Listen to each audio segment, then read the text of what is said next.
Mais encore une fois, le Real se sort d'une situation inespérée.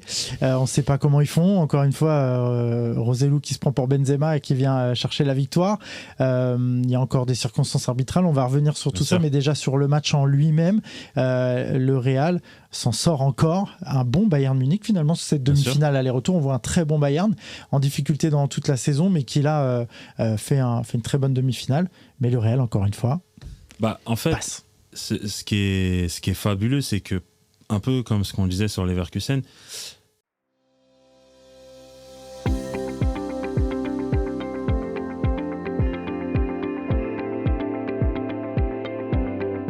tu as un Real qui a déjà vécu ce genre d'émotion récemment, donc tu as des joueurs qui sont très attachés au club.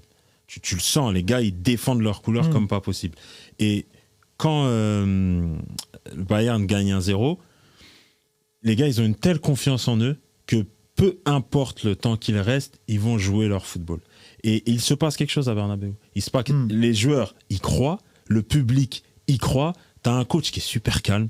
Il est là, il n'arrête pas de dire à tout le monde de se calmer.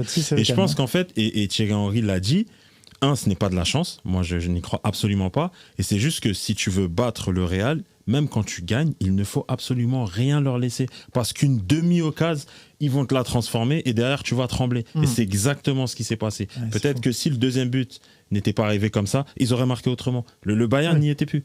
Le Bayern n'y était plus. Ils se sont dit, oh là là, ça y est, nous, on va, comme tous les autres qui sont passés avant nous. Il y a le poids de l'histoire qui rentre dans la tête. Parce que sinon, je vais monopoliser la parole. Non, mais vas-y. Vraiment, pour moi, il y a un truc à Madrid, c'est ça. C'est qu'aujourd'hui, quand tu joues le Real, la force mentale, elle est de leur côté. Ouais. Et je pense que ça, les joueurs, ça leur fait quelque chose. Ouais, ton analyse, Hugo, sur ce qui s'est passé là, sur le match en général aussi, mais le Real semble trop fort.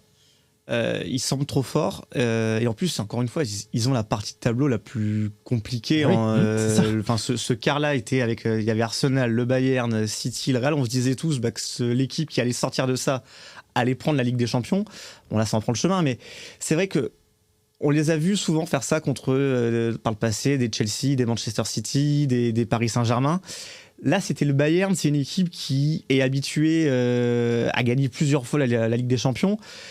Et je trouve que sur le match aller, le Bayern mérite peut-être un petit peu mieux, même si, encore une fois, la capacité du Real à gérer les temps faibles au match aller, à marquer sur cette frappe, sur cette passe de cross pour Vinicius, ce premier but, c'est cette capacité en fait à tuer l'adversaire sur le terrain et de le tuer aussi mentalement.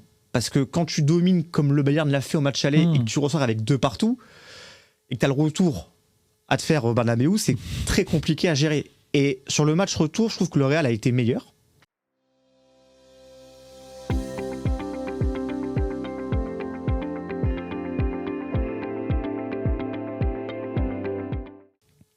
Mais le Bayern a réussi à mener. Et je trouve que, honnêtement, j'y croyais. Honnêtement, ils m'ont surpris le Real Madrid, mais je trouve que là où le Bayern s'est un petit peu, je dirais, sabordé, c'est que le changement en cours de match de Tuchel qui fait sortir Harry Kane et Musiala pour faire rentrer Müller et Choupo-Moting alors que tu mènes que 1-0 et qu'il en faut qu'un au Real pour t'emmener en prolongation, c'est un peu différent de ce qu'avait fait Terzic la veille qui lui sort Adeyemi alors que Paris doit marquer 2 fois pour pouvoir t'emmener en prolongation. Et je pense que Tuchel s'est vu un petit peu trop beau. Et la force du Real, c'est que ils ont su profiter d'une erreur de Neuer, qui était le meilleur, qui était pour moi l'homme du match avec Vinicius. Parce que Neuer, les parades qu'il te fait sur Vinicius tout au long du match, c'est un énorme match. Encore une fois, il montre que c'est un top gardien dans l'histoire. Et en fait, oui, la capacité du Real à toujours ressortir vivant quand on les croit morts. Et ce qui est fou, c'est que c'est Rosselló où en début de saison, on se dit c'est impossible de faire la saison avec lui en numéro 9.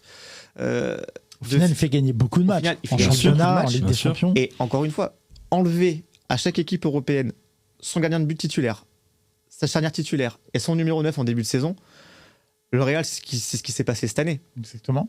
Courtois. Ils sont en finale de Ligue des Champions. Et tu te dis, franchement, il n'y a pas de raison.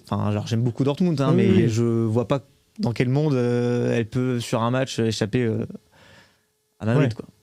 Et tu vois, ce qui est fou, parce que la partie j'aime bien parler de la partie psychologique des joueurs, parce que pendant le match, tu penses. Et quand tu vois, après tout ce qu'il a fait, que ton gardien, il fait un match de fou et c'est lui qui te met dedans, je te jure que ça fait mal. Je te jure qu'en tant que joueur, l'égalisation mentalement, elle leur a fait du mal aujourd'hui. Parce que il te garde dans le match avec les différents arrêts qu'il fait. Et au final, c'est lui qui te met dedans. Il reste pas longtemps. Le temps, il est affiché partout. Tout le monde regarde. Je t'assure que mentalement, pour moi, l'égalisation, elle avait annoncé la suite. Clairement. Quel poste, justement? Ce poste de gardien de but, c'est à l'image de cette action-là. On voit que, tu vois, Neuer fait un match énorme. Et puis, en fait, on va retenir quoi? On va retenir cette boulette-là qui amène l'égalisation, quoi. C'est dur. C'est très dur. Et sachant que comment le match se déroulait, tu avais toutes les raisons de croire que, comme tu l'as dit, le Bayern, c'est un très grand club. Donc, tu avais toutes les raisons de croire que ils vont le gérer tranquillement et tout. Mais le Real, ils ont ce truc-là. Mais je me dis qu'à force que ce scénario se répète à chaque fois, chaque année, parce que pareil, c'est le qu'ils prennent il y a 2 ans où ils retournent, c'est Paris, Chelsea, City, c'est que je pense qu'au-delà de... Parce qu'avant, il y avait la donne, tu joues à Madrid, au Bernabéu. C'est que maintenant, en plus, maintenant le stade il est fermé, tu peux même plus voir l'extérieur. Et en fait, je pense qu'à force en plus de ces retournements de situation, c'est que tu vas créer chez l'adversaire encore plus cette crainte de ne jamais plier le match et de toujours avoir la possibilité de t'en prendre un ou deux en fin de match. Et c'est qu'en plus, sur la fin du match, c'est Rudiger en position d'ailier gauche sur un corner qui centre à la limite du hors-jeu pour Rossellou qui est là pour te... Enfin, c'est que tu as un dépassement de fonction chez chacun des joueurs et tu as aussi une profondeur de banc parce que même si tu as beaucoup de blessés, tu sors Kroos, tu fais rentrer Modric, tu sors Tchouaméni, Camavinga qui rentre et tout de suite, il y a une capacité chez les entrants au Real Madrid d'apporter une différence, d'apporter cette intensité nécessaire à ce moment-là du match, dans la gestion du match, qui en fait tue l'adversaire. Ah oui, c'est ça. C'est ce changement-là. On voit un Ancelotti qui gère bien son groupe d'ailleurs de cette manière-là. Physiquement, comme tu l'as dit, dès les premiers ballons, Camavinga, tu as vu ce qu'il allait apporter.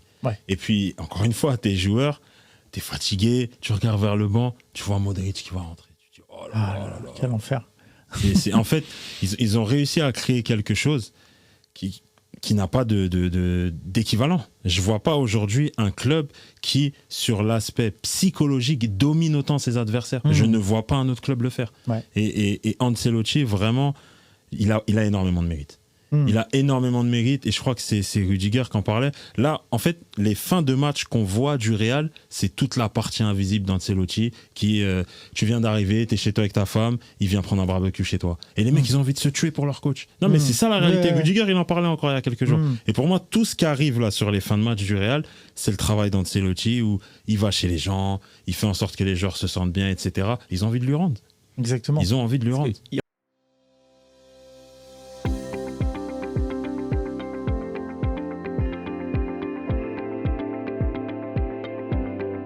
Je trouvais avec Everton et Naples et je me disais qu'est-ce qu'il va apporter au Real Madrid après Zidane et finalement il te dégage une sérénité et en fait une parfaite connaissance de ses joueurs, de son effectif et de ces moments-là parce qu'il a quand même un long bagage derrière lui et que je pense très sincèrement que c'est peut-être le meilleur entraîneur aujourd'hui pour le Real Madrid. Je dis pas que c'est le meilleur du monde parce qu'il y a du Guardiola qui est très très fort, il y a beaucoup de très bons techniciens, il y a du Klopp. Mais je pense que pour gérer ce club-là, ces moments-là, dans cette compétition-là, je pense qu'il n'y a pas mieux que lui avec cet effectif-là. Ouais, et on a vu, j'aimerais souligner, on va faire des cas par cas sur les joueurs. Toi, tu parlais de Rudiger, on parlait de ces joueurs-là. Si on fait un rapport au club français, au Paris Saint-Germain, c'est ce genre de joueurs qui manque, en fait, pour aller au bout d'une compétition. J'ai des images en tête. Celle où, à la fin, là, il attrape Ancelotti, il le secoue un peu. Les gens disent doucement, il a 65 ans. Mais ce que je veux dire par là, c'est qu'effectivement, dans ces matchs-là, il te faut des leaders. Au-delà de joueurs bons techniquement, il te faut des mecs qui ont du caractère. Rudiger, il a mené la vie dure à Harry Kane. Il l'a pas lâché. Et en fait, c'est ça qu'il te faut. Tu vois que ton coéquipier, il gagne des duels, il harangue le public. On parlait de Vinicius, les premiers duels. Qu'est-ce qu'il a fait 25 secondes. Il a percuté, corner, il a harangué la foule. Ça y est.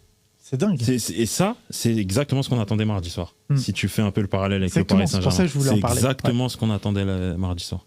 Ouais, ce supplément d'âme qu'on voit justement au Real. C'est ça aussi qui manque parfois au club français. On met Paris en lumière parce que c'est eux qui vont le plus loin et qui ont le plus de chances d'aller au bout, entre guillemets.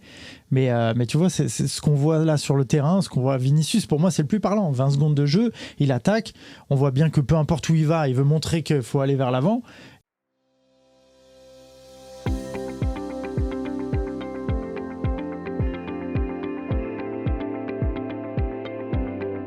Et voilà, ce supplément d'âme là, ce truc là en plus, j'ai l'impression on n'est pas prêt de le voir, quoi. Il y a une chose, je trouve qu'on sous-estime un peu en France, c'est l'héritage du club. Et en fait, en Real Madrid, alors oui, il y a Vinicius, il y a Bellingham aussi qui n'a pas été très très bon, mais qui a harangué à plusieurs reprises la foule. Et en fait, ça, je pense que c'est transmis. Ils sont depuis. Alors Vinicius est depuis longtemps au club, mais tout ça, c'est transmis par des joueurs qui sont du club. Et regardez par exemple un Nacho.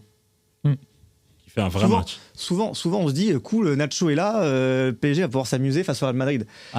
Il est capitaine du Real Madrid, ça fait 10 ans, ça fait 15 ans qu'il y est. Il fait toujours le taf. Il se plaint jamais dans les médias d'un manque de salaire, un manque de temps de jeu ou quoi. Il y a Carvajal également, qui est souvent là au Real Madrid, ou même au Classico Lucas Vázquez, où tu te dis, il n'y a pas Carvajal qui fait une très bonne saison, il met Vázquez, il y a peut-être un moyen pour le Barça d'exploiter ce moment-là, mais sauf que Vázquez, il t'obtient le penalty, il te fait une passe décisive, il te met un but.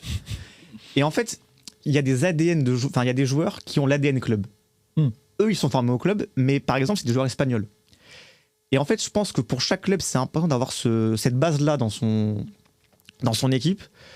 Et que au Bayern, alors, ça n'a pas forcément marché mardi, mais tu as du Kimmich, tu as du Manuel Neuer, t'avais avant des Lahm, du Schweinsteiger, tu as Oui, puis des Müller en aussi, fait, qui des Thomas Müller. Matchs. En fait, tu as un héritage club à créer ou à avoir. Je pense qu'aujourd'hui, Paris l'a eu dans le passé avec des Matuidi, dans une moindre mesure, des mecs comme Mamadou Sakho, des Kimpembe, même s'il est un peu blessé aujourd'hui. Oui, je vois ce que tu veux dire. Mais tu as cet ADN club et cet héritage club que tu dois créer. Et je pense qu'aujourd'hui, Paris, ça prend du temps à créer. Ça passe par des échecs et par des moments durs. Mais je pense que c'est une notion qui est importante dans la construction d'un club de ne pas prendre forcément 11 stars et les empiler. Parce qu'en fait, une équipe de foot, c'est comme un puzzle. C'est une complémentarité qui s'assemble.